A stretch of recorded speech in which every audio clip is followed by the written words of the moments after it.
Over there. Is it going to be okay with you here, Father? Thank you. Earn that dedication. Just like that. Okay. All right. Here we go. Okay.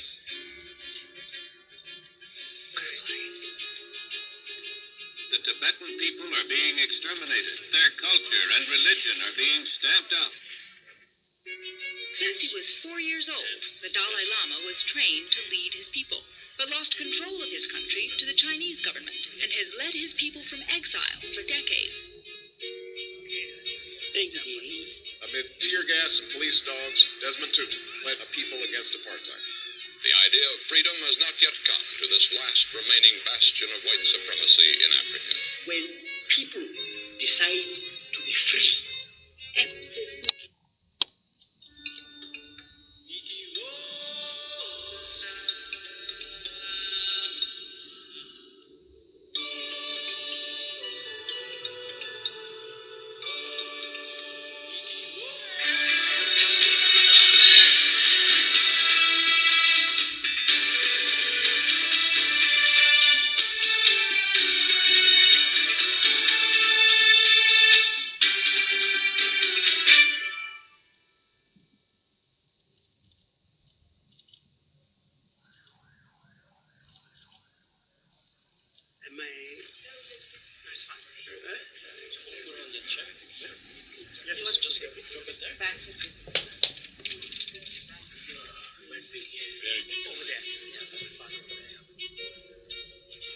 Is it going to be okay with you here, Father?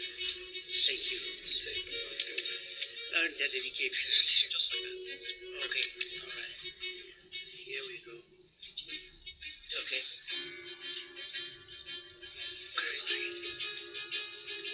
The Tibetan people are being exterminated. Their culture and religion are being stamped out. Since he was 4 years old, the Dalai Lama was trained to lead his people, but lost control of his country to the Chinese government and has led his people from exile for decades. Thank you, Dee. Amid tear gas and police dogs, Desmond Tutu led a people against apartheid. The idea of freedom has not yet come to this last remaining bastion of white supremacy in Africa.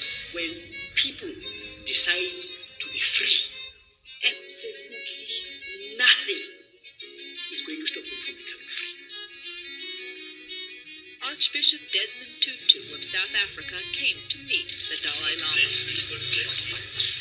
An historic meeting of men whose lifelong quests for justice and self-determination for their people garnered each the Nobel Prize for Peace.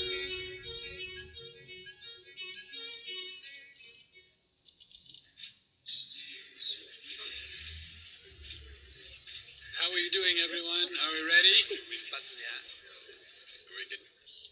Okay, great. His Holiness. Listen, act like a holy man.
Just enjoy our friendship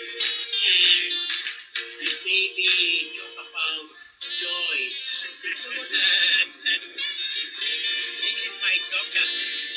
Oh, actually with my dad when he and the Dalai Lama first met at a museum in, of all places, Newark, New Jersey. It's a very great honor to meet His Holiness and to know that one is in the presence of a very great spiritual leader. I admire, you see, his work all those many years. You see, very much dedicated for welfare of community, especially you see less privileged people, for people who suffer. I don't think you could find two people on the planet who are more different than the Dalai Lama and Desmond Tutu, or Arch as his friends call him. One's from Africa, one's from Asia, one's a Buddhist, one's a Christian. One grew up in absolute poverty. The other grew up in a 1,000-room palace. But immediately they recognized each other as what they called their mischievous spiritual brother. I've sometimes said to him, the cameras are on us. You know the word mischievous. You are mischievous, aren't you? I consider that person also, you see, mischievous person. So meeting two mischievous person, wonderful. Honestly, the energy between them is 8-year-old boy. Behind, I try to like it. I look at them and I think, I am so glad that I was not your third grade teacher, because they're so playful, so much fun and teasing. Unfortunately, that person is Christian. Unfortunately, he's a Buddhist. At the beginning of the dialogue, I was like, who the hell am I to try to sit down with these two incredible spiritual leaders and try to distill their wisdom? But as Arch says, sometimes you're the one in the room, and it doesn't matter what your strengths or your limitations are. You have to just show up and let what wants to happen happen. I have worked with this young man. Oh, since when? At least a decade. I think that Doug sees my dad as an other father, and my dad sees Doug as, another of his beloved children. Nothing will stop us, for we are moving to freedom. I first learned about Archbishop Tutu when I was an undergraduate in college. It was a time when students from around the world were protesting apartheid. Arch was a hero to us. It is my great honor to introduce a man of courage, Bishop Desmond Tutu. At that time, he traveled the world speaking out against the white South African government. And on college campuses across the US, he was treated as something like a rock star. In a situation of injustice and oppression, there can be no neutrality. You have to take sides. You have to say, am I on the side of justice or am I on the side of injustice?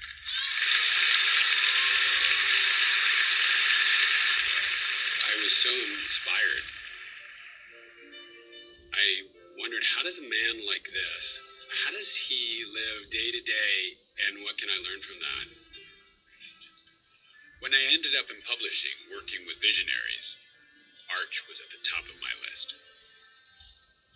Before we begin, I want to thank Jimpa, who worked very hard with me on the questions, and any of the good questions are his, any of the bad questions are mine.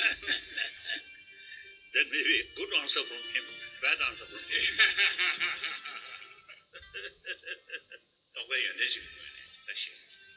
So when we speak about Buddha, Dharma, and Sangha, Jimpa is the long-time translator for the Dalai Lama. He was a Buddhist monk who left monastic life, went to Cambridge and got a PhD, and is one of the most extraordinary translators and interpreters of Tibetan text. I had become the interpreter for His Holiness, which meant my service was not so much to the Tibetan community. My service was to His Holiness, to the world. I also want to ask us to just forget about the cameras. This is not live. If you fall asleep, that's fine.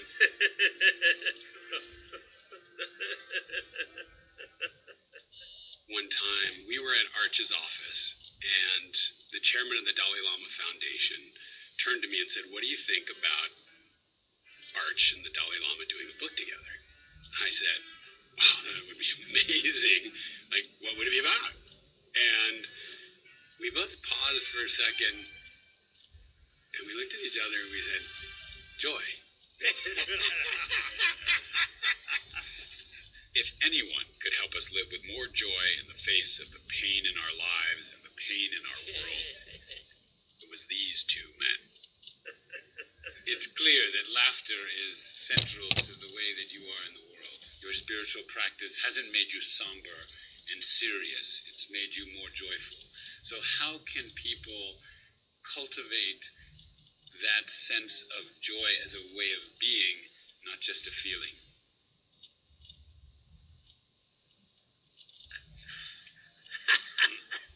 Yes, it is very true.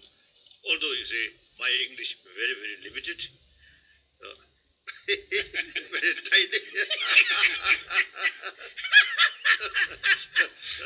So you see, sometimes I do not know the exact meaning of the word.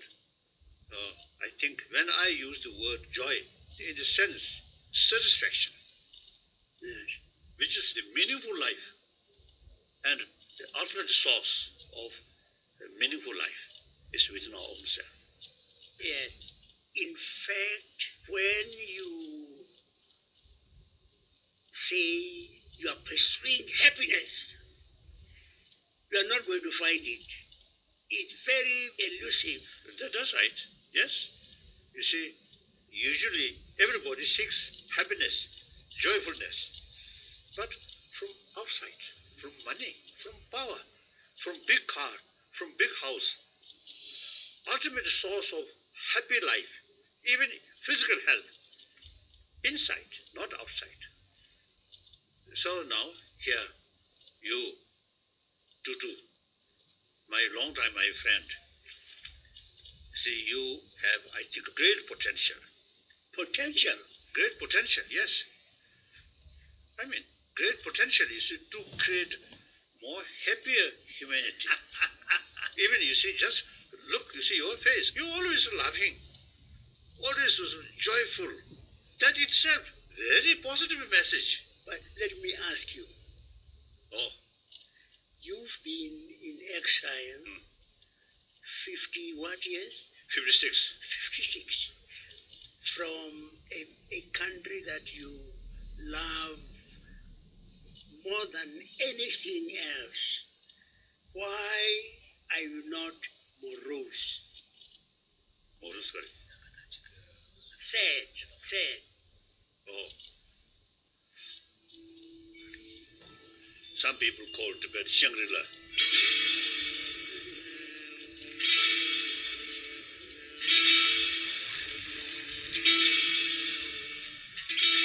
The reality is something different and much more difficult.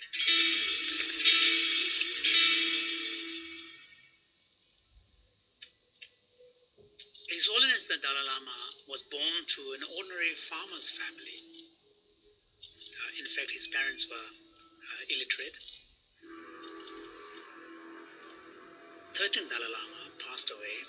The Tibetan succession system for choosing the next Dalai Lama relies on this Buddhist concept of reincarnation. There is a formal recognition of a child at a very young age as the continuity of the Dalai Lama, and he was recognized at the age of 2. One of the method as part of the process involves identifying what objects belonging to the predecessor, which are mixed with other objects as well. He passed the test with flying colors. Once he was formally recognized, he was brought to Lhasa, to central Tibet, the Potala Palace. When I was young, we never saw my mother's angry face. Very, very kind. But I remained separate from my mother. That meant the day-to-day upbringing was handled by monks, tutors, and attendants.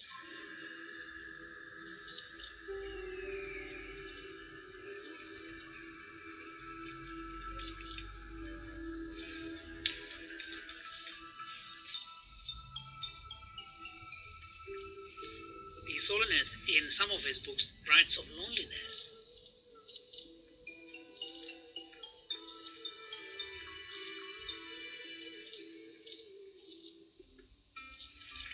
His curiosity was piqued by science. He had a fascination for mechanical things. From the Potala Palace, he would see these shepherds' kids, coming home, bringing home their goats and other animals, singing freely and whistling with a sense of abandon.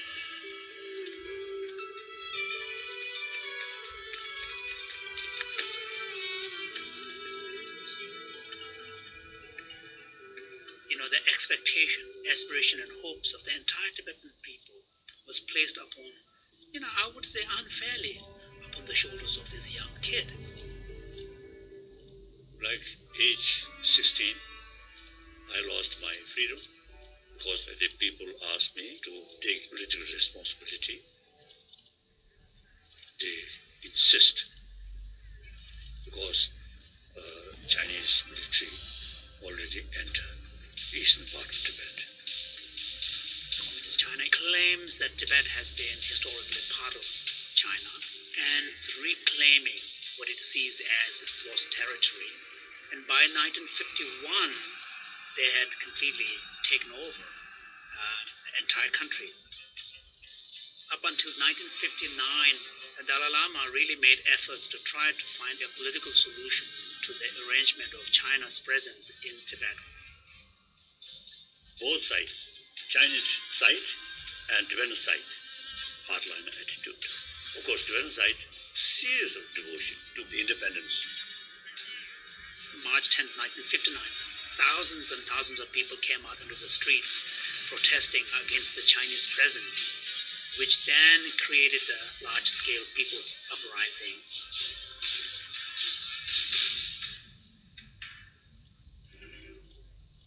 Many people suppose to protect the Dalai Lama, but I believe, firstly, in non-violence. All my effort to cool down the situation failed. And soon after, there was a bombardment by the Chinese.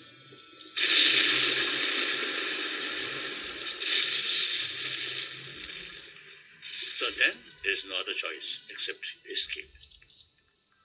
Then the question was, how do you get out of this without being noticed?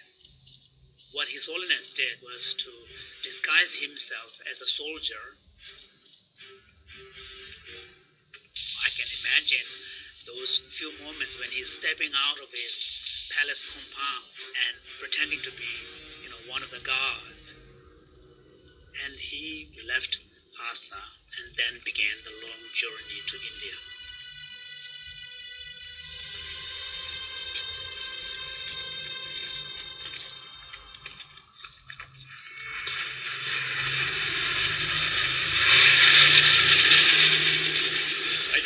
Really fearful night was the road by the river. Just other side of the river, Chinese military barracks. And we tried to minimize sound of the horse hoof.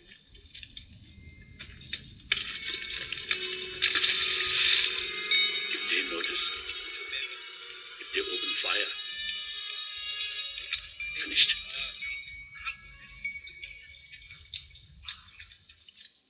Then the next morning, the last moment to see Potala.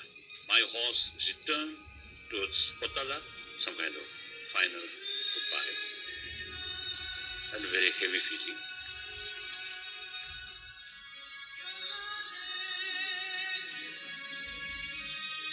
Age 24, I lost my own country.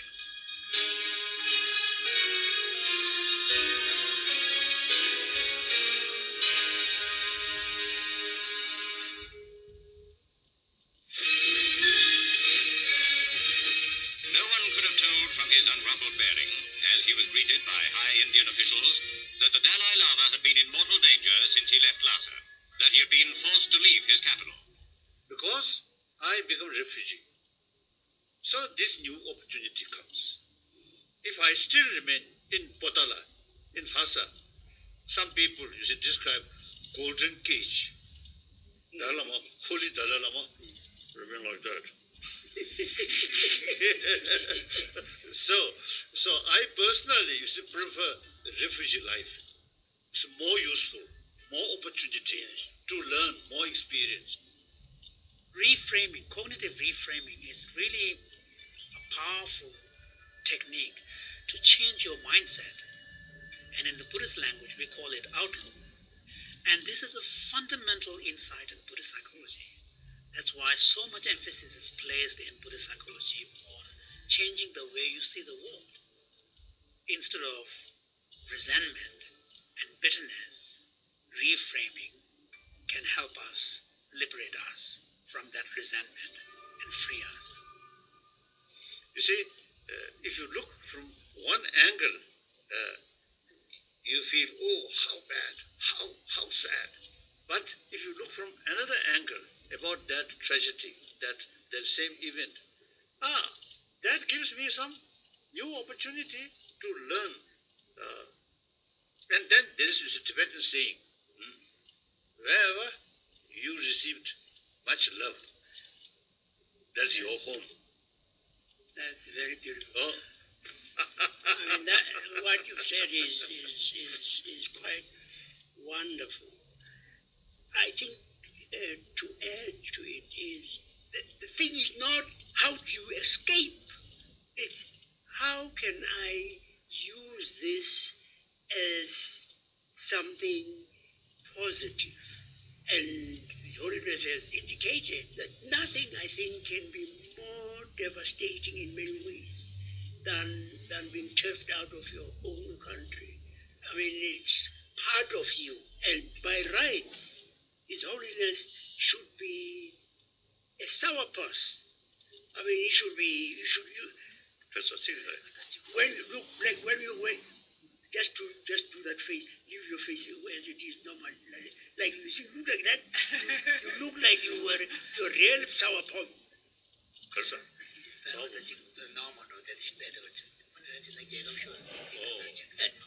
And then when you smile, your face lights up. And it is because in very large measure, you have transmuted what would have been totally negative. You have transmuted it into goodness. Because again, you have not said, well, how can I be happy? You've not said that. You said, how can I help to spread compassion and love?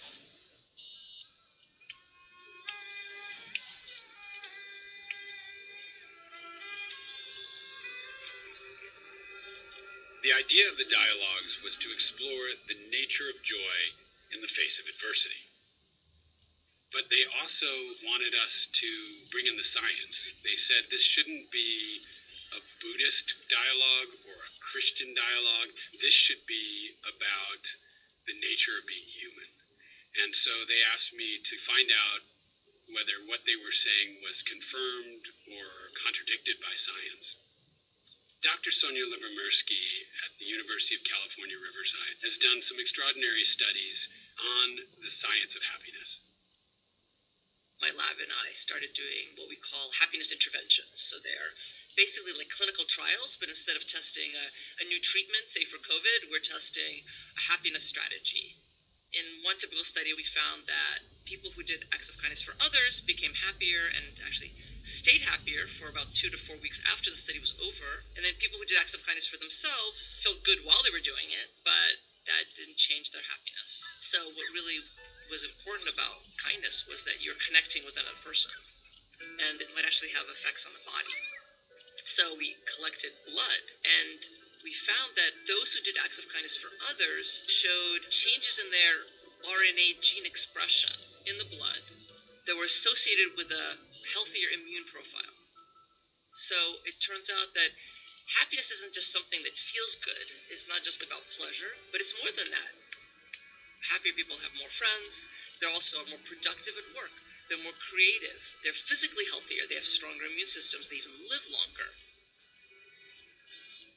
So the best way to fulfill your own happy life, help others, make more friends. How to create friends? Trust.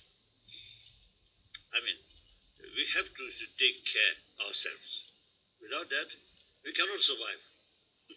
We need that. But we should have wise selfish rather than foolish selfish. Foolish selfish means just think of yourself. Don't care about others' right. And then bully other, cheating other, exploiting other to gain something for you. That's foolish selfish. Taking care others' well-being, ultimately, best way to fulfill your own happy life or joyful life.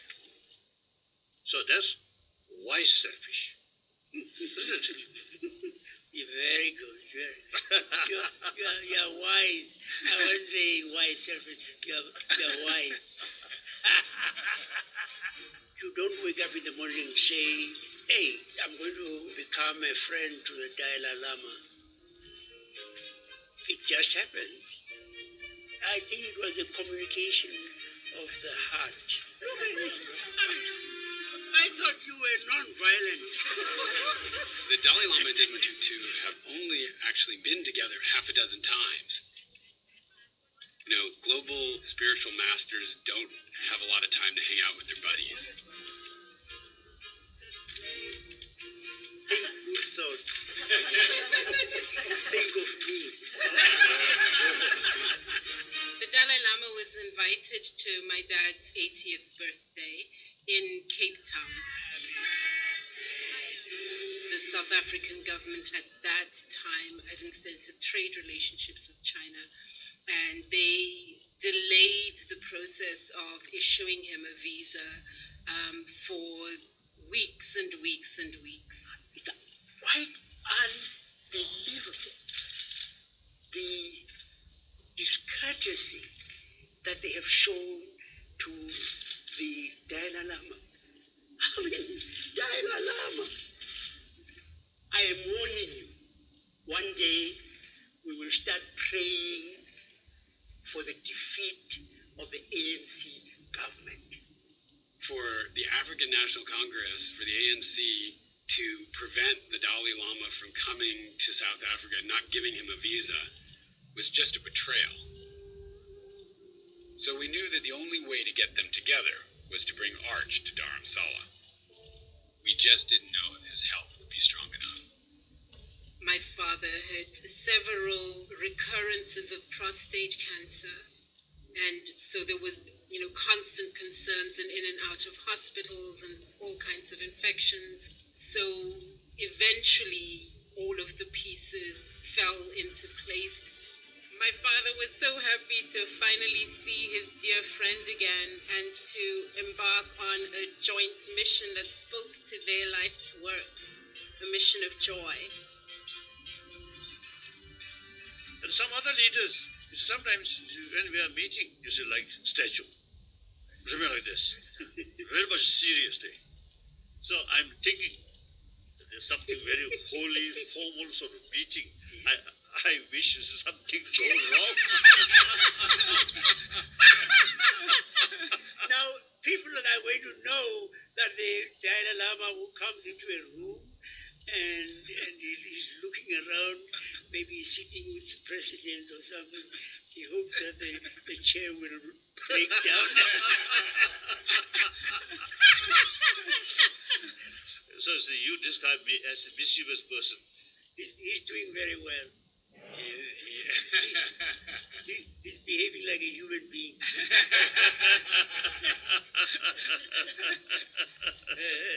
What is the role of enjoyment and enjoying your life for you as a monastic? People may say, oh, he has renounced pleasure or enjoyment of his life. Or sex. What? Sex. Did you say that? You are a monk, remember? Have you renounced pleasure and enjoyment? I sat next to you at lunch the other day. It looked like you were enjoying this wonderful food. I love food. Food is the source, survival of my body. Without the food, you see, just thinking about compassion will not fulfill my stomach. But you see, we have to consume this meal not out of attachment, greed, only for survival of this body, which can think deeper values like that. And one of the most fascinating things about that week together was that when we asked people to send us their questions, we got thousands of responses. They definitely were interested in the big questions of why we're here, the nature of life, and about mortality. There's a question of how you think about your own death. How do you think about that possibility? Quite polite. Well, he doesn't mind too much because there's reincarnation. Then certainly, my reincarnation, not very sure where I born, but you quite sure, in heaven. The Chinese say they are going to decide.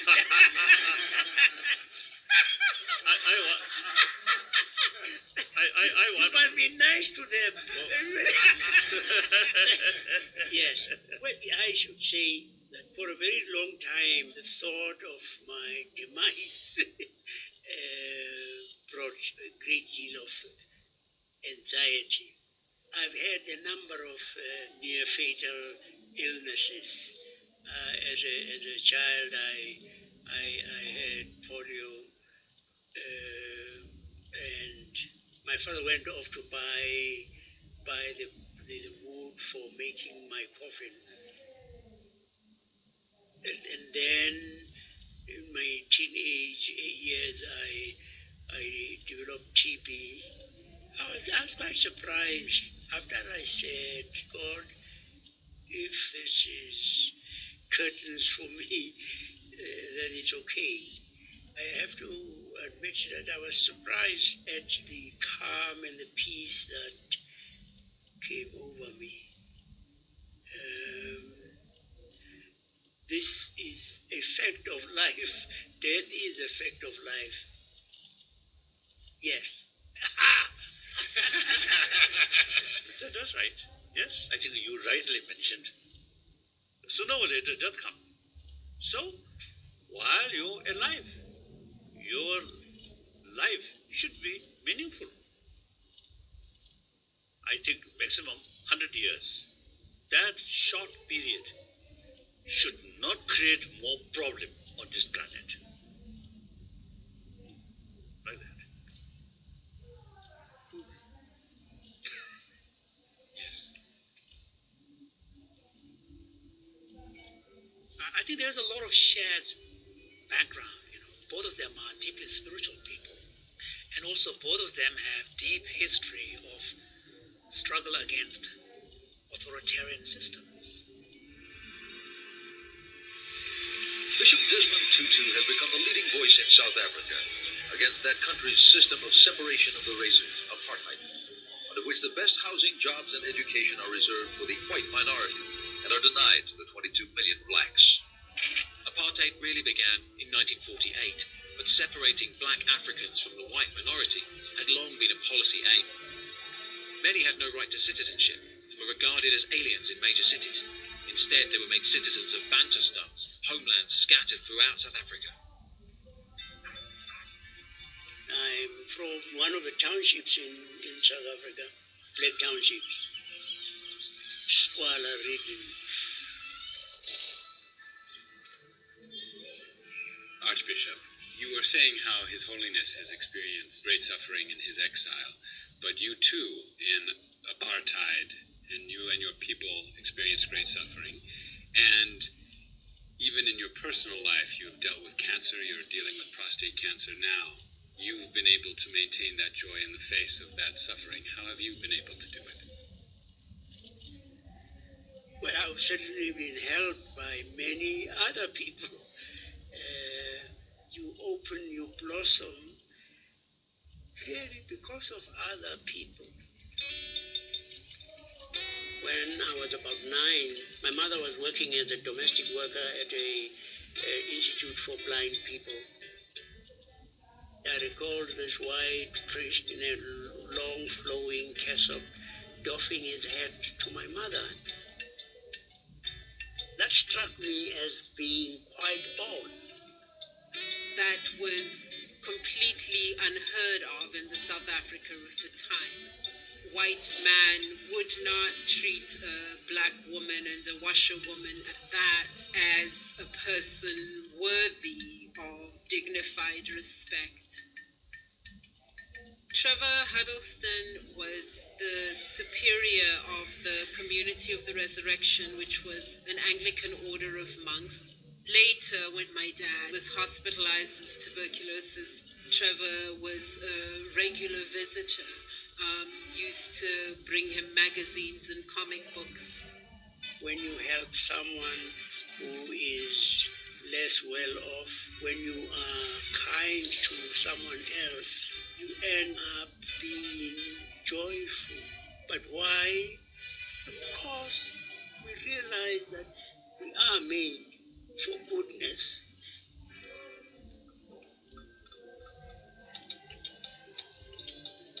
I was the 4th child, and I remember being very young and having my dad teaching me to write. My parents had been teachers before the Bantu Education Act. Both of them left teaching in protest of that, and that was actually when my father went to study for ministry. Basically, what the apartheid government said was that there's no reason to educate black people beyond their station. So anything beyond what enables you to be a useful servant is more than you need to know. The system tries to destroy us. It won't succeed. I want to tell you, it won't succeed. Police in South Africa arrested Archbishop Desmond Tutu and several other church leaders during a protest demonstration. Meanwhile, in South Africa, police continue to use their emergency powers to stifle anti-government opposition. I remember it as a moment when you realized that black life was cheap.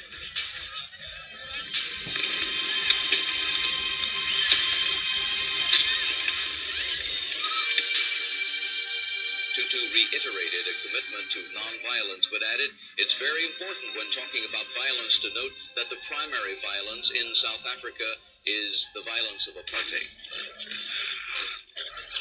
There were 19 coffins of those shot by police while marching to another funeral 3 weeks ago. Someone is killed almost every day in clashes with the police. Reflected by what was today the greatest gathering of black grief and protest in this country ever, the passions aroused in recent months seem, if anything, more intense. The crowd thought this man was a police informant. He would have died here, kicked to death. But Bishop Tutu saved his life, rushing from his car and pleading with the crowd to leave him alone. They would have listened to no one else. We're on the edge of a precipice. We were fortunate. Our country did not go up in flames. Arch became one of the central figures of the anti-apartheid struggle because so many of the political activists like Nelson Mandela were in jail or in exile.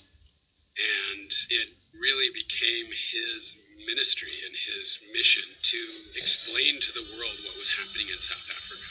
People are peace-loving and have sought to bring about a change in that ghastly system by conventional peaceful methods, and the reaction of the government has been police bullets, tear gas, detention, and death.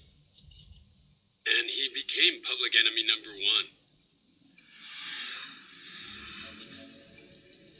Is there anyone here who says we will not be free?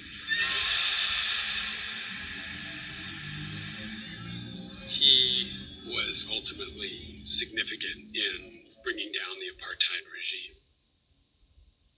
You can, in fact, overcome some of the most horrendous circumstances and emerge on the other side not broken, with the eagerness to spread goodness and compassion in the world. I was thinking of Nelson Mandela. When he went to jail, he was young. He was the head of the armed wing of African National Congress. There are many people who feel that it is useless and futile for us to continue talking peace and non-violence against a government whose reply is only savage attacks on an unarmed and defenseless people. And I think the time has come for us to... He believed firmly that the enemy had to be decimated. That is the guy who went in. He goes on to Robben Island and is mistreated. They are made to dig in a quarry. They were sleeping on the floor, no mattress. He spent 27 years. And many would say, 27, oh, what a waste. No. That suffering in prison helped him to become more magnanimous, willing to listen to the other side, to see the people he regarded as enemy. They too were human beings who had fears, expectations, and they had been molded by their society. It's like being put in a kind of fiery furnace to be refined. And in fact, in some ways, some suffering, maybe even intense suffering, is a necessary ingredient for developing compassion. I think you have mentioned, very right. You see, suffering, problem, actually is the opportunity testing you. You see, Tibetan who spent many years in Chinese gulag, difficult, hard labor, really very, very immensely, torture. She told me during those 18 years, difficult period, she facing some dangers. I thought danger may be on his life. I asked, what kind of danger? She told me, danger of losing compassion towards those Chinese perpetrators. So, at Nelson Mandela's case, and your own case, and no matter how difficult it is, but you have certain inner strength. Because of this, spiritual experience and thinking. So that's something, I think something very useful, particularly when we're passing through difficulties. So this shows the Tibetan saying is really true. And the suffering is what makes you appreciate joy.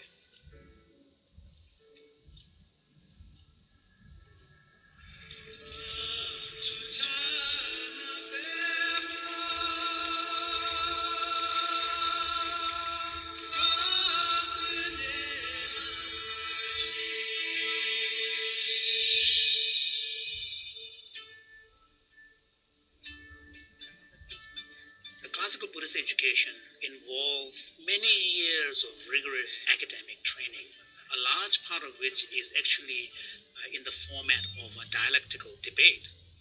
A concept needs to be always examined thoroughly. If it is not tested, it's like a sandcastle. With one finger below, the whole thing crumbles down. And His Holiness has a very sophisticated academic background. And this is one of the reasons why when he sits down with scientists and academics, Western scholars, to engage in a deep conversation of any topic, they are surprised to see an intellect. They are fascinated by the way in which his mind works. Since my childhood, I always have the curiosity. Whenever I see something come across, I always see it develop. The question, why? That, if may I say so, that's the indication my brain is something good. Always thinking, investigate. Oh. So that, you see, brought me interest about science. Over 30 years, I developed more serious discussion with modern scientists. I first met His Holiness the Dalai Lama in 1992. He invited me to talk with him about the possibility of engaging in neuroscientific research with Tibetan monks, practitioners who have spent years training their mind. I began my career studying the disturbed mind.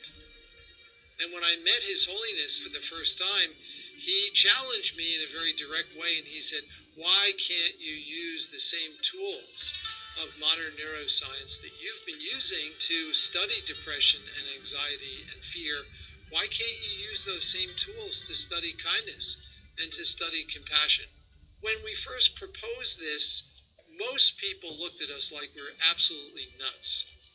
But here's the experiment. What we do is we bring people into the laboratory and we put a kind of metal plate that we strap onto a person's wrist. And through this plate, we can circulate water very, very rapidly. And we can regulate the temperature of the water. And I can tell you that this is damn hot. It feels like it's burning your skin. So we just give them one experience of this so that they know what we're talking about. They have the direct experience. Then we bring them into the formal experiment and they're in the MRI scanner. And we tell them we're going to give them two tones. When they hear one tone, which is a high-pitched tone, beep, then they know that in 10 seconds they're going to get zapped with this very painful stimulus. If they hear a low tone, boop, they know that they will just feel warm, but it won't be hot. Very simple. So we have people who've meditated, and we have controls, people who've never meditated, their age and gender matched, and they go through this experiment. Now we know where in the brain the pain circuits reside, so we know exactly where to look. And when we look at those circuits in the non-meditating controls, the moment we present the high-pitched tone, beep, their brain responds as if it received the actual pain. So nothing's happened other than they got a tone, but their brains are responding as if they got the heat. When you do that with the meditators, they receive the tone, beep, nothing happens. There's absolutely no significant change in the pain matrix. They're flat. Then when the actual heat comes on, both groups respond. But then as soon as the pain goes off, the meditators come right back down to baseline, whereas the controls persist. Their pain circuits are still reverberating. It's as if they can't shut them off. They're ruminating about pain. The conclusion that our work has led us to, very simply, but we think it's a very radical conclusion. And that is that well-being is a skill. Well-being can actually be learned. It can be nurtured. And it's a skill that can enable us to live a happier life. When human beings first evolved on this planet, none of us were brushing our teeth. This is a learned behavior. It's not part of our genome. And if we spend even the short amount of time that we spend every day brushing our teeth, nurturing our mind, this world would be a very different place. You see, mentally, very, very helpful to keep a calm mind. So I think every people, you see, have this same sort of potential capacity. His Holiness and my dad are both people who have very strong disciplines of prayer and quiet time. When I went to seminary and was ordained, I had the experience of learning my dad's language in a way that allowed me to have a different quality of conversation with him. The most important lesson that I have taken is taking time for prayer, taking time for quiet. For him, that's the first priority, and everything else flows from that.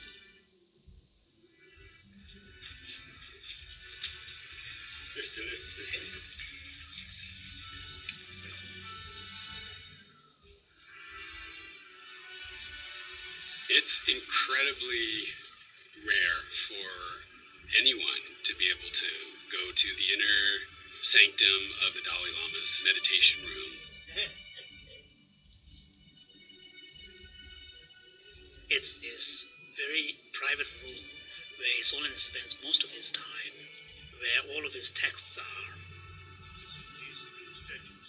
And the seat is facing the altar, which contains a Girongcho, the most sacred icon in the entire Tibetan Buddhist world.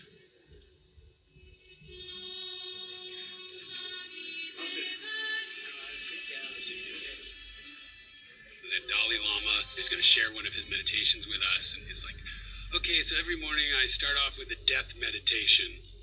There are different levels of consciousness.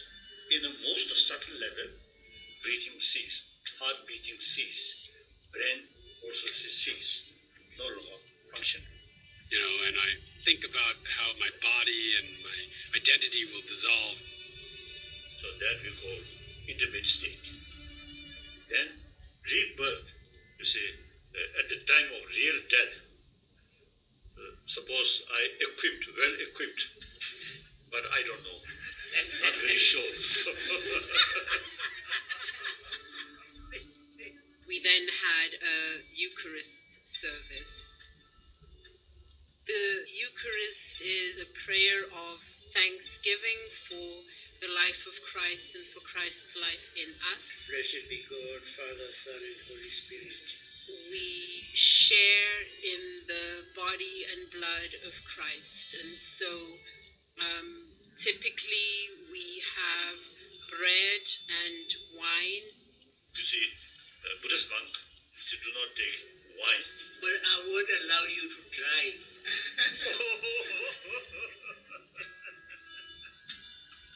My father whispered in my ear, do I offer him the Eucharist? Do I not offer him the Eucharist? Serving communion to non-Christians is controversial for some people. I think where my father has landed is that it's God's table, it's not his table. And so whoever approaches the table with reverence comes at God's invitation. His Holiness fully participated in this.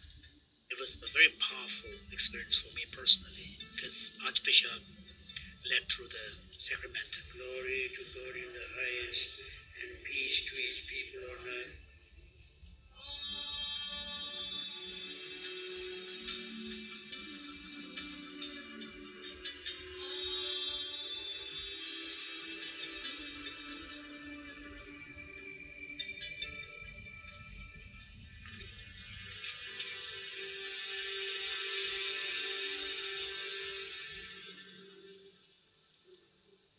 In spite, 80 years old, still I consider student. Really? Really. Every day learning. Yes, you are wonderful. I expect that kind of comment. You won't keep him humble, though. I want to jump for for a second to our next topic, which is about despair and hopelessness. According to the UN, 350 million people in our world suffer from depression. They no longer have hope. What do you say to people who come to this work where that sadness has become despair and hopelessness? Sometimes you see people completely lost their hope like that. The real, I think, inner spirit or warm-heartedness really makes differences. Yes, but I think he is wanting to say, how do we help people who really want to be joyful, but who are holding on by the skin of their teeth? For me, when I have some anguish in my life, what keeps me going is that I am a prisoner of hope. But it's not something that just comes ready-made from heaven. We are human beings, fallible human beings.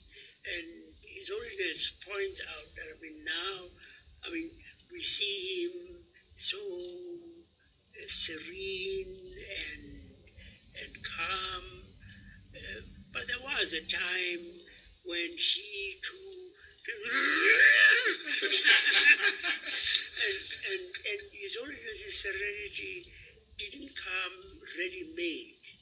It was through the practice of prayer, meditation, that the gentleness, the compassion grew. It's like muscles that have to be exercised in order for them to get their right tone and to be strengthened. Growth. It will take time, minute by minute, day by day, month by month, year by year, decade by decade. Take time.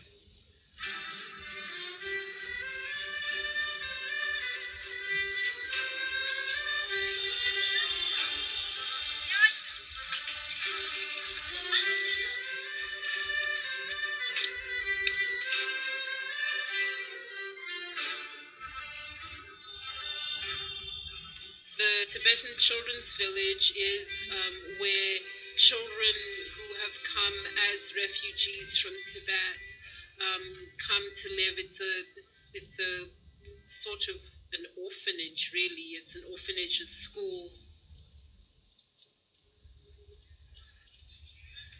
One of the things that is happening in Tibet is the Chinese government is really trying to suppress Tibetan culture. Because of this, some parents who are in Tibet will send their children to the Tibetan Children's Village.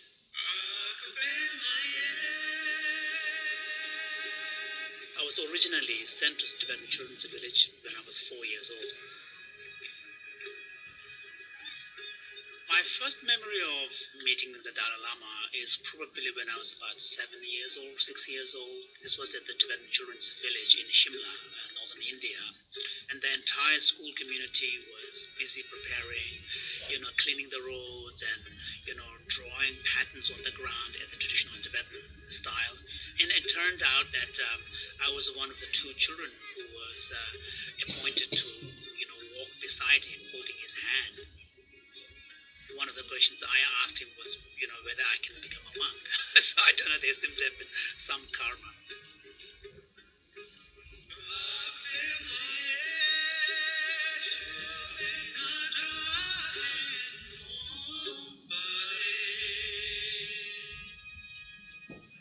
First of all, I would like to say today, my name is Desmond.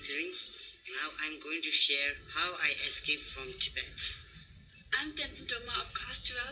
I was born in a small village called Kanse in Kham province in Tibet.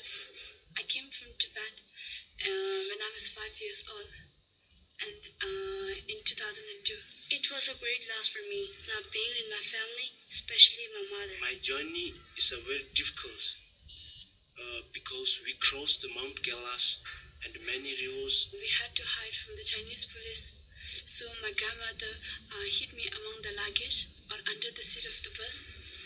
Desmond Tutu. I was only 5 and I had to leave my family behind. The pain I went through, leaving my family.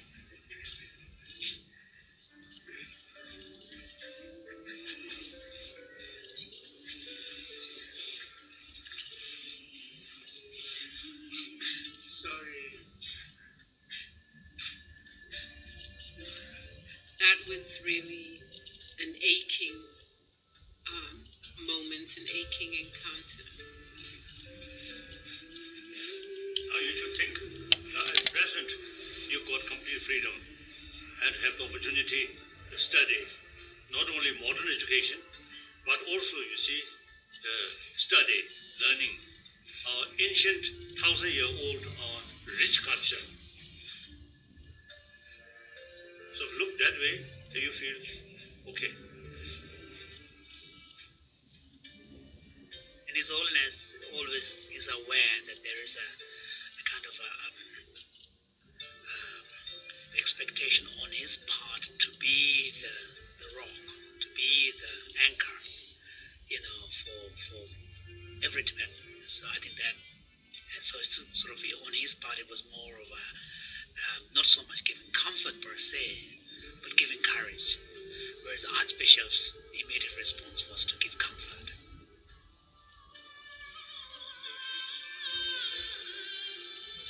Feelings. We have no control over our feelings. When it is painful, it is painful. And you have to acknowledge that it is painful. The problem is, all these emotions you consider as a part of our mind, as something normal. I think that's a mistake.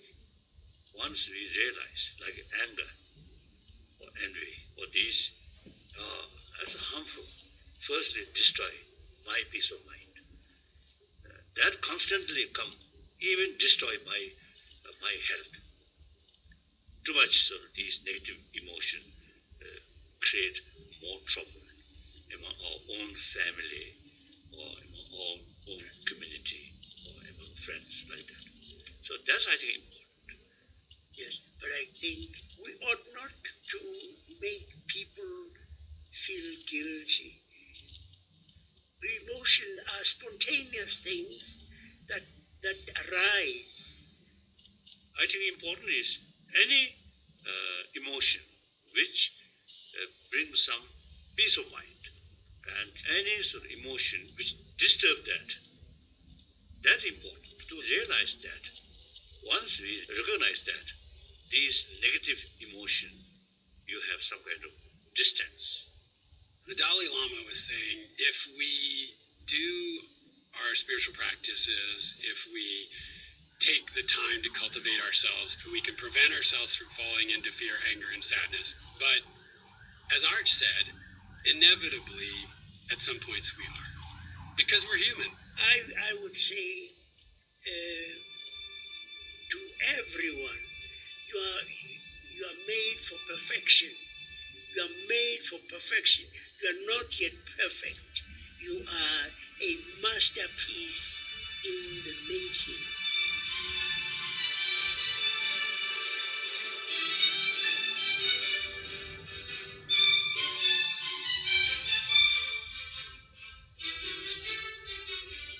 There's a concept that we have in South Africa, the concept of Ubuntu, where it says a person is a person through other persons. I mean, I could not speak as I'm speaking without having learned it from other human beings. I could not think as a human being except through learning it from other human beings.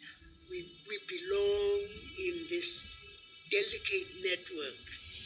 I mean, when you think of Doctors Without Borders, why do they go there? I mean, they could stay in France or wherever and have a wonderful practice.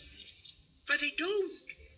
They go off to some of places. Those doctors and nurses, people going into a hugely dangerous situation. You know, the outpouring of love and compassion and caring by people you don't know them from Adam, and people just give and give because that's actually who we really are. Yes, I agree. Basic human nature is goodness. People who see newspaper too much believe that, the one only event on this planet, then feel more hopelessness and feel humanity is bad and our future not much hope. Yes, there are very sad things, very negative things, but at the same time there are much more positive things. Then, okay, feel. Yes, it's how we are made. We're wired to be compassionate. We're wired to be caring for the other. If you live out Ubuntu says we can be human only together. It's no surprise that when the essence of their wisdom is distilled, the key to joy is to get in touch with your own natural compassion and live from there. Find a way to live from there.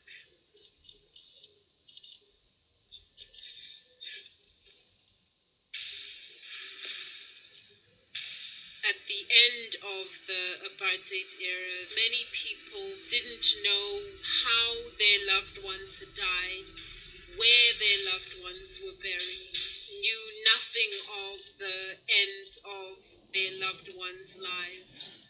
This is an opportunity to put the past behind you. The liberation movement wanted to have Nuremberg-style trials for those who had been the perpetrators of the worst of the human rights violations under apartheid. The apartheid government wanted amnesty for all of those who had been perpetrators.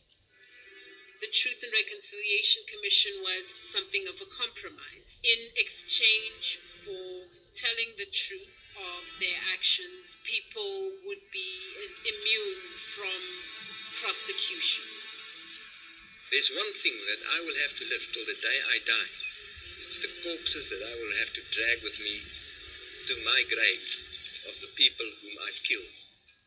Forgiveness meant I'm wiping the slate clean so that we can work together for a better tomorrow, a different narrative of who we are as a South African community.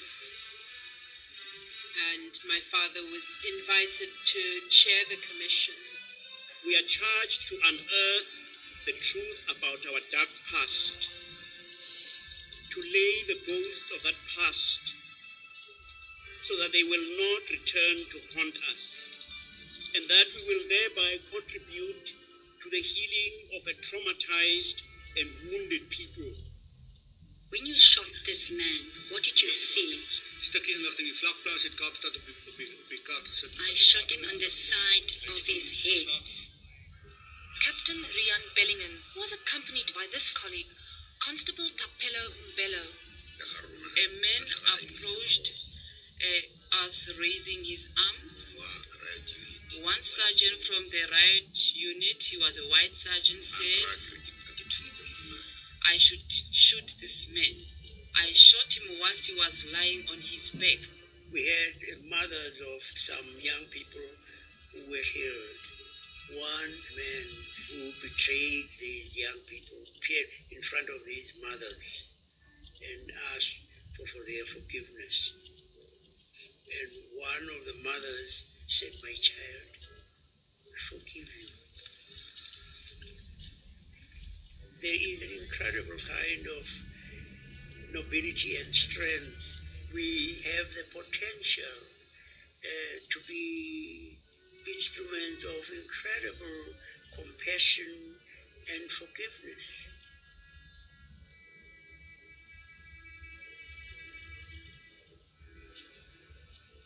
But forgiveness does not mean forget. You should keep memory about the sort of negative thing. But because of that, there is possibility to develop anger or hatred. That control, that's meaning of forgiveness. So it is totally wrong that the practice of tolerance and practice of forgiveness is signs of weakness. Totally wrong. 100% wrong. Or 1,000% wrong. Isn't it? Absolutely. Yes, I was just going to say, those who say forgiving is a sign of weakness haven't tried it. But often the people that we have the hardest time forgiving are the people who are closest to us. Yes, yes.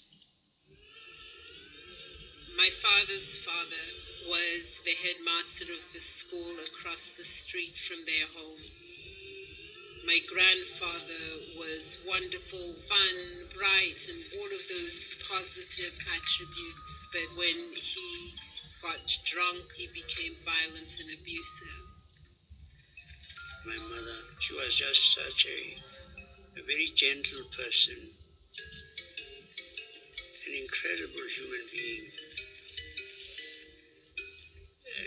And that just made it, I think, worse. I used to get so angry. If I'd been bigger, I would wallop him. I was very angry with myself for being too small to intervene when she was being roughed up.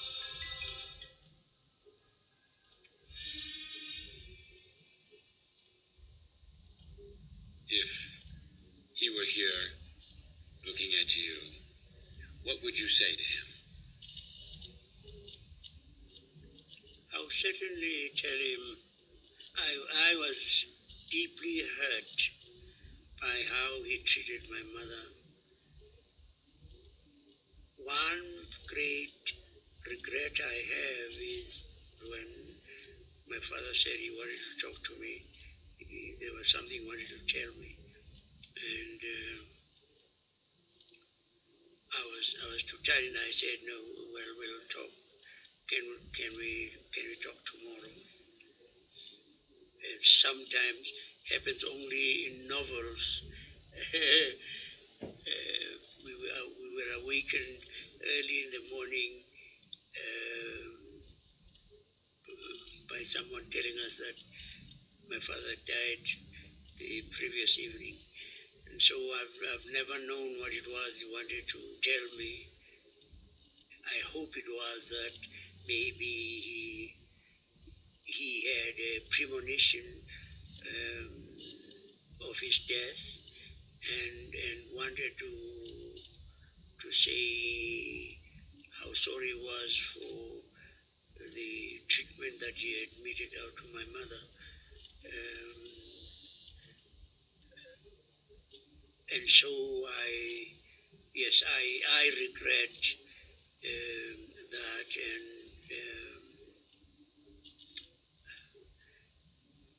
it is a burden on my heart and my spirit, and I can only hope that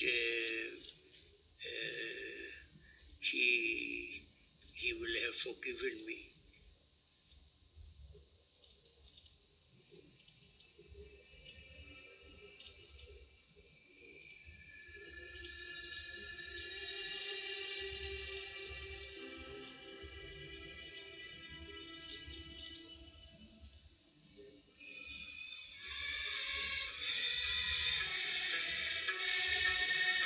We went to the Tibetan children's village for the birthday party.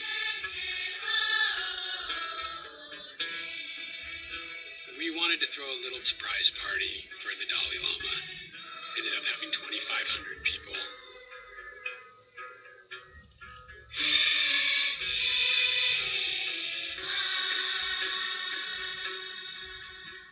As we arrived, of course, there were literally over 1,000 students, all wearing their Tibetan school uniforms. I just remember being struck by the quality of attention that the children gave. We are now going to have a brief question and answer session. Your Holiness, can joy be the ultimate means for world peace? Thank you. The genuine sort of joyfulness is, you see, helping other. You get more satisfaction to build happy society, peaceful society. Firstly, peaceful family. In order to create a peaceful family, firstly, individual person, himself or herself, should create inner peace, joyfulness, then share with the family members. Through that way, 1 family, 10 family, 100 family, that way change or bring happier society, happier community. Through that way, eventually national level, then humanities level, 7 billion human beings, we all same desire, same right to achieve happy life. Okay. Reverend Tutu, how can we achieve true joy and happiness? Joy is the reward, really, of seeking to give joy to others. When you are caring, compassionate, more concerned about the welfare of others and of your own, you suddenly feel a warm glow in your heart, because you have, in fact, wiped the tears from the eyes of another. Thank you.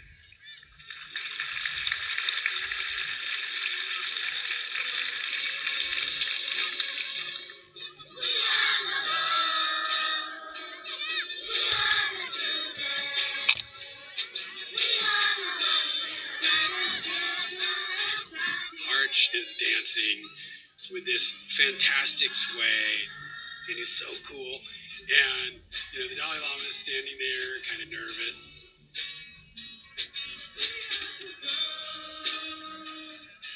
To be frank, monastics members are not supposed to dance. It's actually one of the precepts. No singing and no dancing.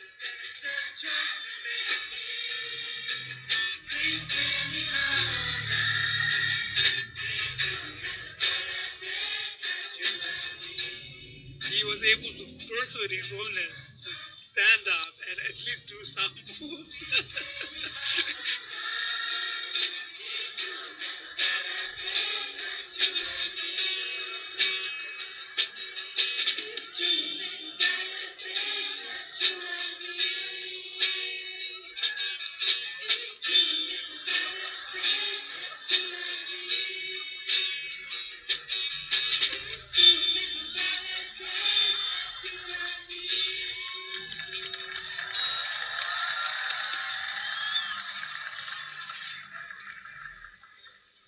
The whole week went from being about gathering wisdom to just getting to witness them enjoy each other and crack a lot of jokes. Wait.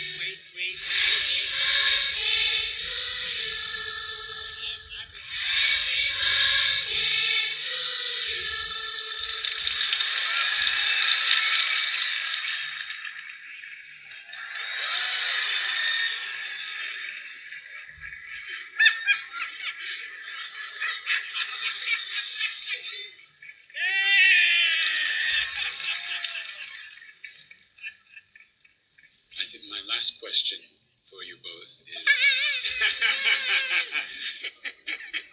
I think find me excited, but everybody else is sorry to see this incredible conversation come to a close. The last question is about the joy in your friendship. And I'm wondering, what is it about your friendship with each other that allows you to have this kind of extraordinary joy? He's always troubling me. I admire him enormously. Oh, he's going to get proud.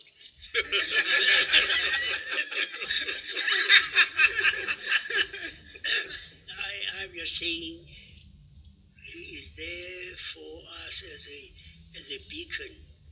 And maybe the Chinese, without intending it, have given the world a wonderful gift. Thank you. Pay me. I will pay. I will pay just a few nice words.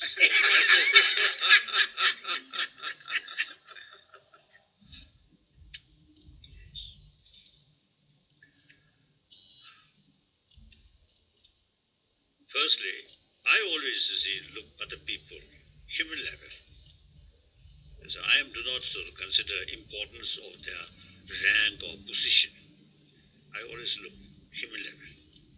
So on human level, this person, very nice, humble, I think, joyful. And then, once become close friend, that friendship never change. Then secondly, this person, funny person. I love that. You are mischievous. So I really love, you see, he always teasing me. And also I tease him. So we really become something quite special. Yes. So, and also his face. Is, you see, the head looks like a monk now.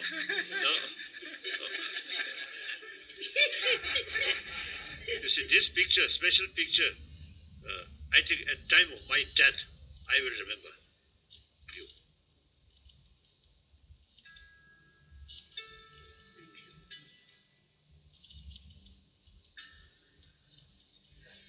So perhaps, according to your tradition, we may meet in heaven in the presence of God.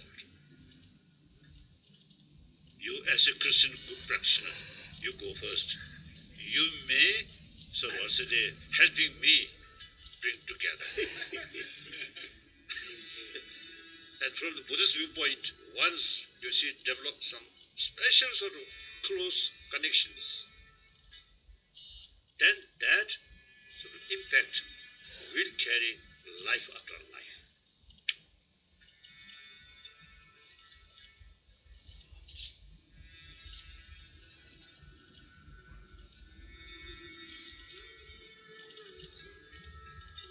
Our best friendships are friendships that are really based in profound respect for one another. It grows us in ways that we don't necessarily choose to grow. At the fundamental level, every single human being is exactly the same, vulnerable to pain, fear, unhappiness, and aspiring to be happy, to seek connection, to find meaning, to find love. There is no difference. It doesn't really matter where you come from. That is the fundamental human condition. And compassion speaks to that reality of who we are.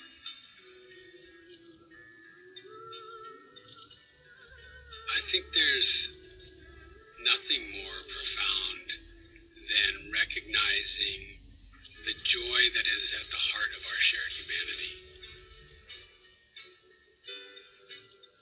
And that all the fear and the anger and the sadness that consumes so much of our life is actually to get us back to that joy, to get us back to one another.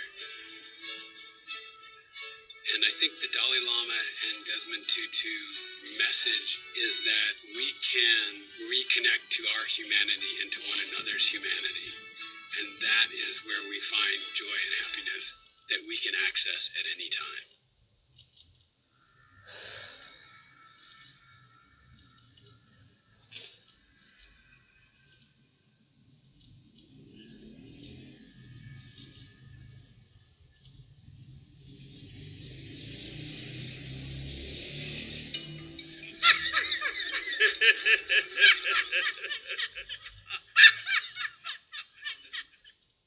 Share